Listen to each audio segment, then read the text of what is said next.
Hello there, this is the World News at 12 on Voice of the People, 90.3 FM. My name is Ijeoma Egwuatu, and these are the top stories. Rivers State elders write Fubara call Abuja resolution a death sentence. CBN investigator fires Titan Trust and Union Bank investors, threatens federal government takeover. Zamfara State shuts down 11 cattle markets over banditry, and Ondo Governor Ayedatiwa appoints 5 aides just hours after swearing in. On the foreign scene, Israel warns Hezbollah and Lebanon over border fighting. Details now.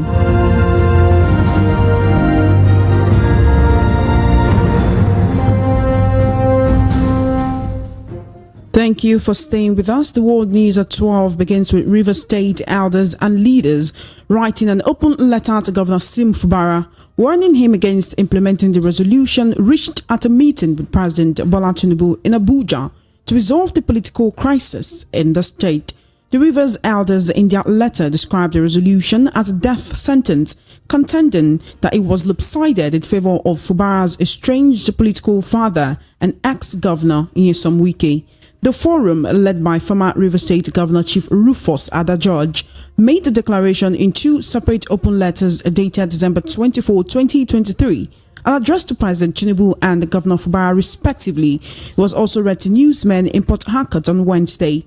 They declared that the presidential resolution on the political crisis in River State was lopsided and not implementable because it was against the rule of law. They contested that President Tinubu does not have the power to overrule the decision of a court of competent jurisdiction, while faulting the Christmas Day broadcast by Fubara that he would implement these resolutions. Meanwhile, the special investigator probing the activities of the Central Bank of Nigeria (CBN) and other related entities, Jim Obazee, has rejected an excuse by the chairman of Titan Trust Bank Limited, Tunde Lemo, and 2 others not to appear for interrogation. The other invitees are the 2 largest ultimate investors in Titan Trust Bank Limited and Union Bank PLC, Cornelius Vink and Rahul Savara. You will recall that Obazee had given the trio today's deadline to explain how they owned Titan Trust Bank and sourced $500 million to acquire the Union Bank. But barely 24 hours to their appearance before the special investigator in Abuja, they wrote through their lawyer that they would not be able to honor the invitation due to family reasons. In a letter on Wednesday, Titan Trust Bank and Union Bank PLC, through their counsel, Bolahon Elias, asked the special investigator to give his clients more time. But reacting in the letter to the investors, Obazee accused Lemo and the 2 major investors of alleged obstruction in his assignment. He threatened to recommend to the CBN to ask the federal government to take over the 2 banks. Elsewhere, the Zamfara state government has again closed 11 cattle markets in some parts of the state until further notice. This was disclosed in a statement on Wednesday by the State's Commissioner for Information, Munir Haidara, saying the decision followed security reports that the bandits were using the markets to sell off their rustled cows. The affected markets, according to Haidara, are Safe and Biobis markets in Safe local government area, Jangebe market in Talata Mafara local government, and Wuya market in Anka local government areas of the state. The state government says it finds it absolutely necessary to close down these markets due to security reports that the bandits are conniving with some unscrupulous elements to sell off their rustled cows in these markets. He noted that the state government has since directed the security agencies to ensure compliance and arrest anyone who violated the order. In the meantime, Governor Ademola Adeleke of Osun State has credited his victory in the 2022 governorship election to the introduction of the bimodal voter accreditation system, BVAS, in the country. Governor Adeleke said if not for the electronic device, his opponents would have found a way to rig him out like they did in the 2018 elections.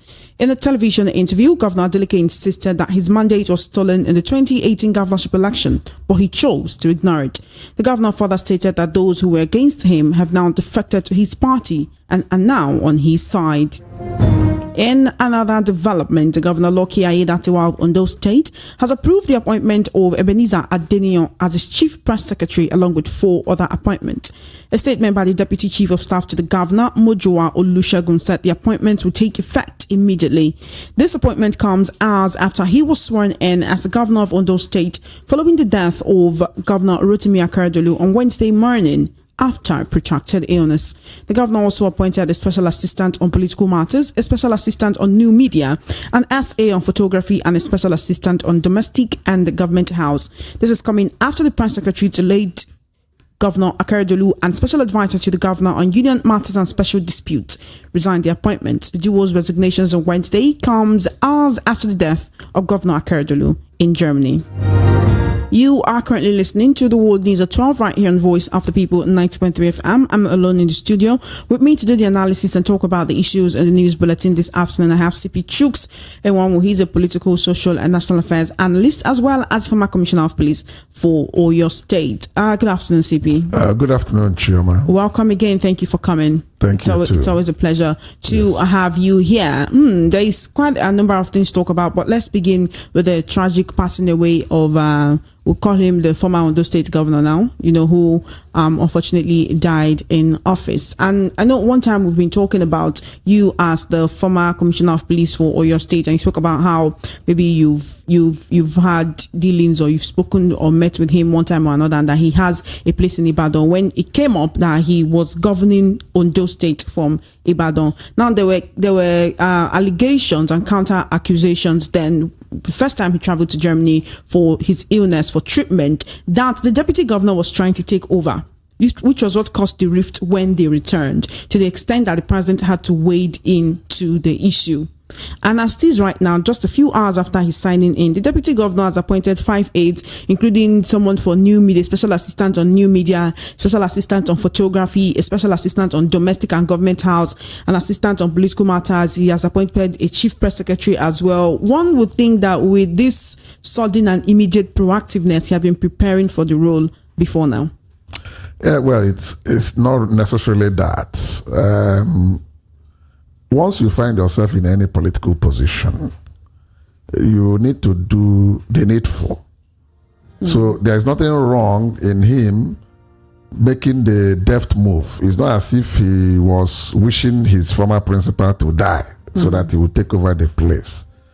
Probably those are the people that will strengthen the running of his new office, and people that would have had a track record and experience. So there's nothing absolutely wrong in this early morning appointment of those 5 key officers, that who will help him have a smooth running of his administration. When you say key officers, one would think he would appoint people for health, for education, for security, but these are people for photography, domestic and government house, new media. Isn't that in a way posturing? Not necessarily too, because the area you earlier highlighted, health, education, this and that, probably the people that are there have been performing well, and he would need briefs from each of them to know whether to sustain them or to ease them off. The other ones he picked would have been people he has known and have been very close to him, and they would at least hype his image and posture before the public. Election is coming next year, so this has positioned him well to contest. Yes, to do a contest. And now go into his own term as governor and not deputy governor turned governor. Exactly. All right, let's go to Rivers State, where, there was a crisis, Wike and Fubara crisis. There is a development every other day. And this is also one of the issues which President Tinubu had to wade in, right? And as it is right now, elders in Rivers State, who were led by a former governor of the state, have said that they reject the resolution and it is a death sentence on the people of Rivers State. In Christmas Day broadcast, Governor Fubara says he accepts the resolution and he's going to abide by it. But what is it about this? What exactly is contained in that document that the people, the stakeholders, the elders of Rivers State are like, that they do not, what is it that they don't like about it? What is it in that document that shows that it is not in their favor and that they have kept hammering on this and telling the governor to reject that resolution? Also, the president waded into this just like he waded into the Ondo State situation. But can we say these people really came to a truce if it's still raising dust after the settlement? No, the thing is this. The truce from the president was like a remedial measure to calm down the dusts for the dust to settle in Rivers State. That intervention constitutionally is not, it doesn't add up at all. And that is why those elders are still pointing and shouting that the thing is not covered under the Constitution. And, good enough, two senior advocates of Nigeria with others had been in the forefront to tell us that that intervention was not constitutional. People like Raji Fashola, SAN, who happens to be two-time governor of Lagos State and two-time minister under Muhammadu Buhari, he said that it was not constitutional. It is not compelling on the president to take the measures he took. And Femi Falana, even though that one is not a politician and he's not in any political party, he's an activist, came out too to say, look, that 8-point agreement is not covered by the Constitution. In other words, I just see, that's why I say it's remedial. President would have done that to calm down the frayed nerves and settle down the dust so that the people can now go back and do the needful, see how they should navigate the murky waters and set things right again in that River State. Because come to think of it, how would you tell me now that people who vacated their seats, who already section 109 of the Nigerian Constitution has already made them non-members of the State House of Assembly? In other words, if they have to be members, they'll go and buy tickets or go and get forms, expression of interest forms, follow the usual process, and then go and contest again in their new party, which is the APC. And it is when they would have won the primaries, they will now go and face the general by-election, and see whether they may be able to come back. Then you now say that Constitution does not matter. You throw it aside and say that they should now go back. Then a budget that has already been passed by the members, the remaining members of the House, you say no, the budget has to be represented again. Constitution does not give room for that. It doesn't allow it in any way whatsoever. So it's a big aberration. That's why those are the two key areas. And it's happened simultaneously both in Ondo State. It's happened in Rivers State as well. Exactly. And not everyone involved is even in the president's party for you to say he's doing this due to party concerns. Exactly. All right then. Let us move away from the River State issue. Let's talk about the CBN investigator who was appointed in July, and he submitted his first report to the president this December. And the report seems to have indicted Emefiele massively.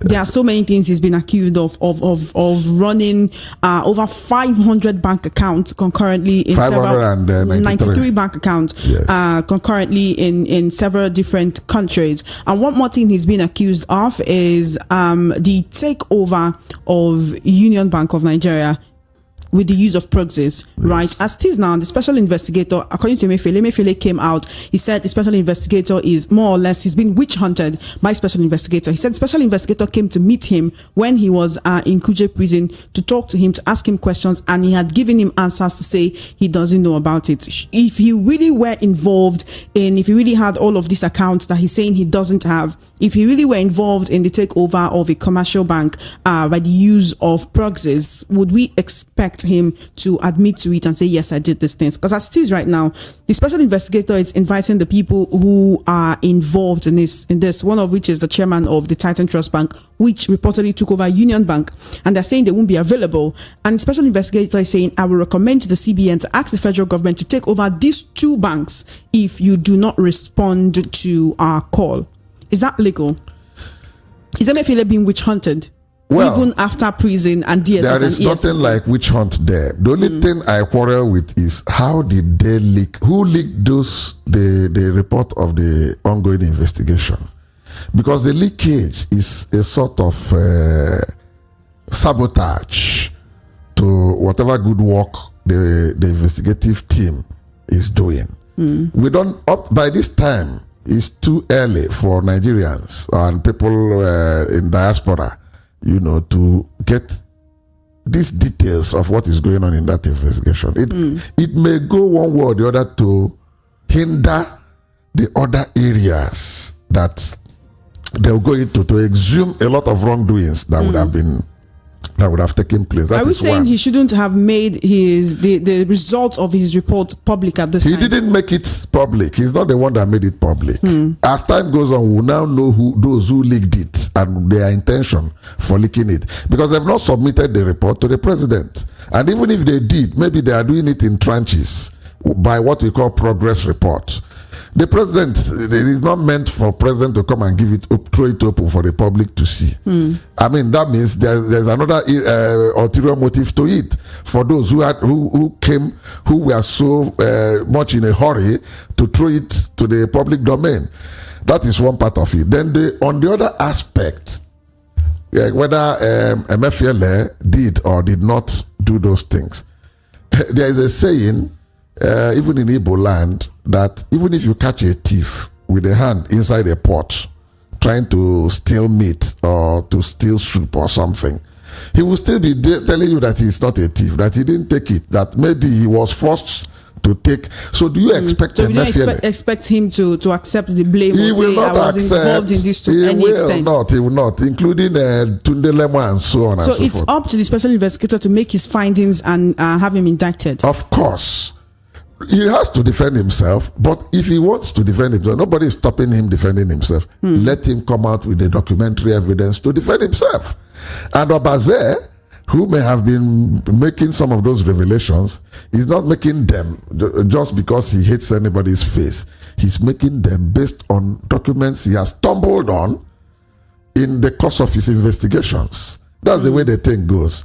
So how can he come to a conclusion that the man was involved in 593 bank accounts? Would you say this is why Emefiele was kept behind bars, so that the special investigator could garner all he needed? That is the reason, to prevent interference, because there is this thinking that allegedly anyway, that he has so much on his war chest. You know, when you have so much resources, you can turn a lot of things around. In fact, some of the investigators will even be coming to lick your boot, because they know that dollars will keep rolling, so that at the end of the day, you jeopardize and truncate whatever investigation is going on. So I'm sure in their own wisdom, they would have looked at all that side and quickly went and did the legal thing, get a court order, keeping him there while the investigation was going on. So right now, it's time for him to try to defend himself. Well, he always had time to defend himself. Even while in custody, they must have been coming from time to time to ask him questions in certain areas. So it's not compelling for him to respond. He's free to say yes or free to say no. And if he says yes, he is still required, not verbal yes, he has to do them in writing. You know, he has to document whatever response he is giving. Because at the end of the day, if, for instance, they don't end up doing plea bargain and they go to court, they will show him those documents. Did you sign them? Are you the author of those statements that has been made?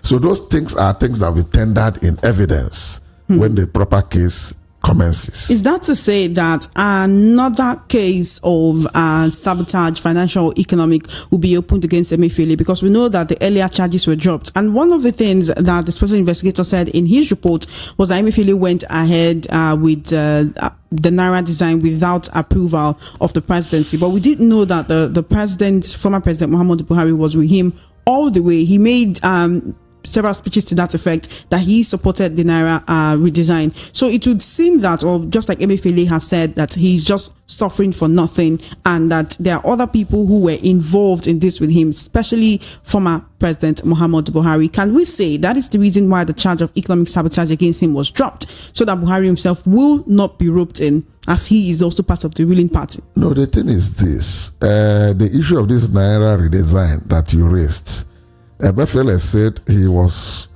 all along with the former president in the project. But the fact remains, if you are with him all along in that project, did he authorize it? Authorize is not by body language or following you. Did he sign approval for you to go ahead and do it? Not on presumption basis. If you have it, then you have your defense. So we are waiting. Let him produce that document whereby the former president signed for him, authorizing him to go ahead and do the redesign thing. Does it need that document though when there are speeches and statements? Speeches and statements are not enough. But they were released in the media. If look, you see, there are rules and regulations guiding institutions. And a place like CBN, who is the supervisory agency for all the commercial banks, and maybe if you have merchant banks and finance houses and all that, they are the clearing house for all of them. You don't tell me that discussion, is enough for you to say that this is an approval. That is not approval. There are documents where the green pen, the green signature of Mr. President would have followed. Where is it? Do you have them?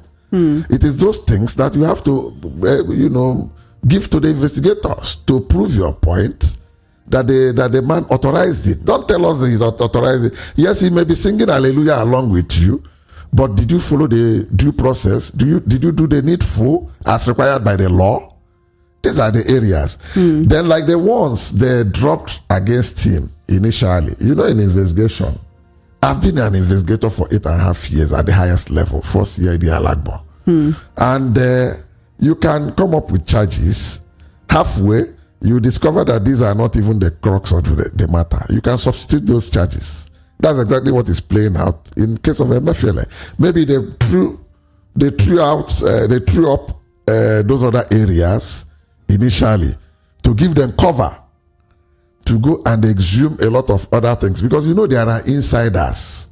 In such an institution, even in the banks, they have investigators, who do internal audit and control of the commercial banks. Then talk of the central bank itself.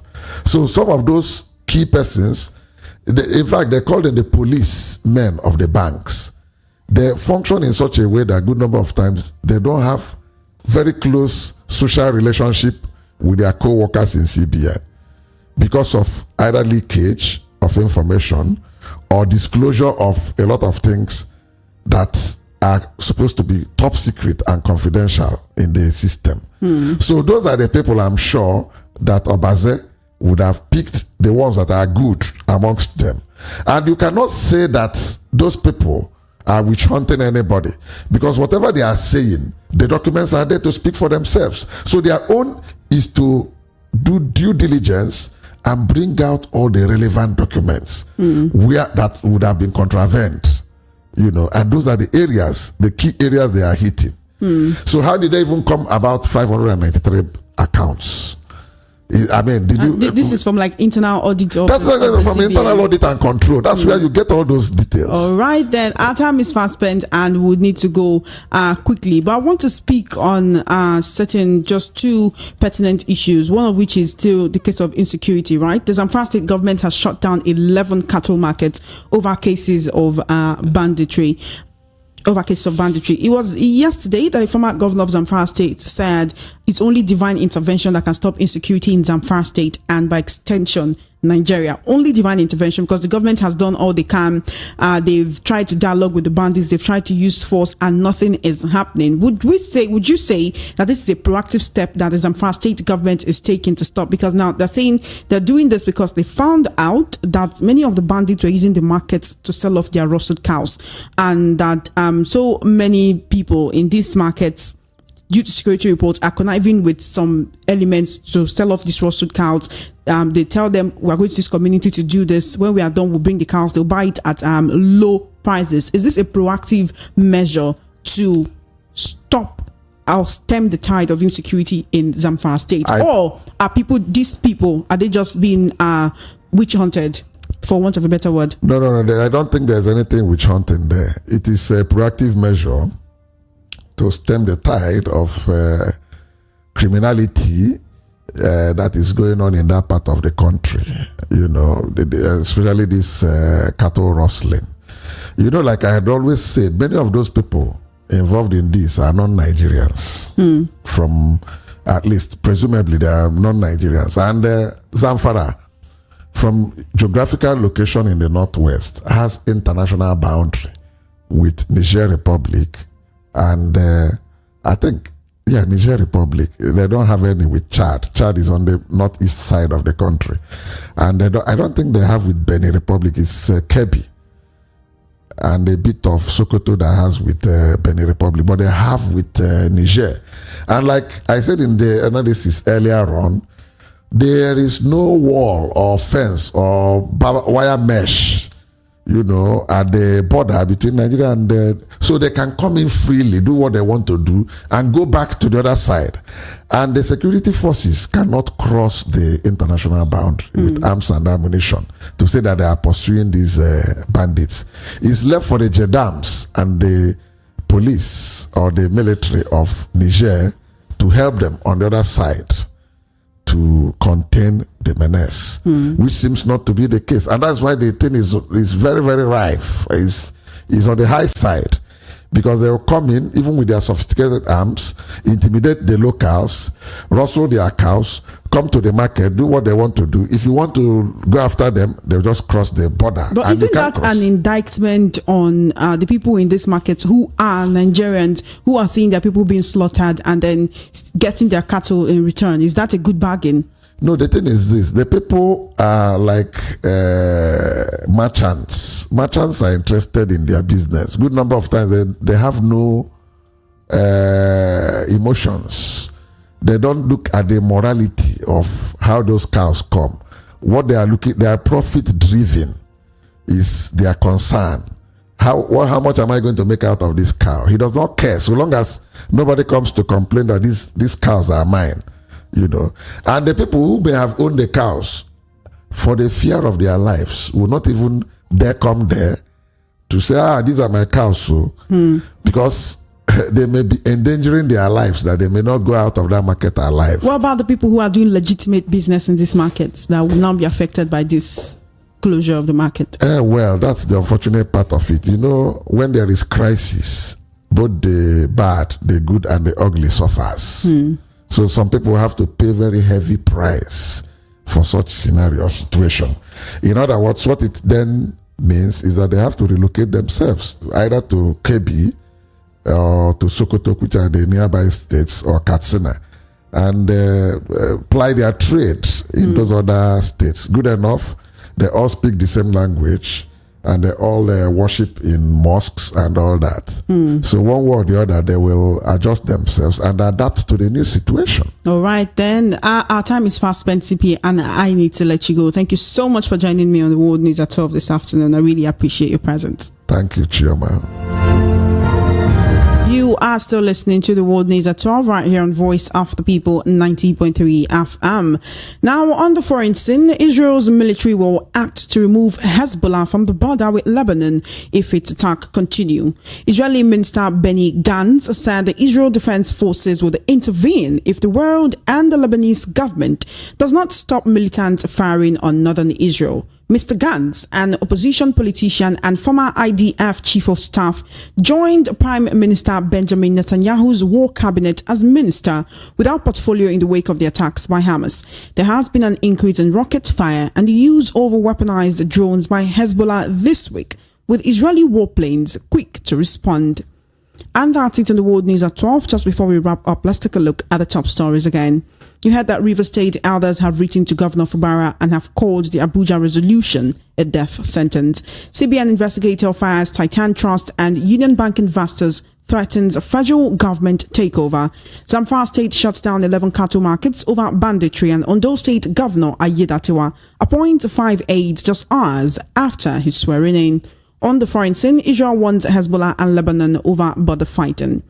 And that is a wrap on the World News at 12. My name is Ijeoma Innocent. Please follow our social media handles at VOP903 FM. For coverage of your live events and brand news mentioned in the news bulletins, do send a mail to news@voiceofthepeople.ng. Good afternoon and thank you for listening. Do stay tuned. Matters comes up next.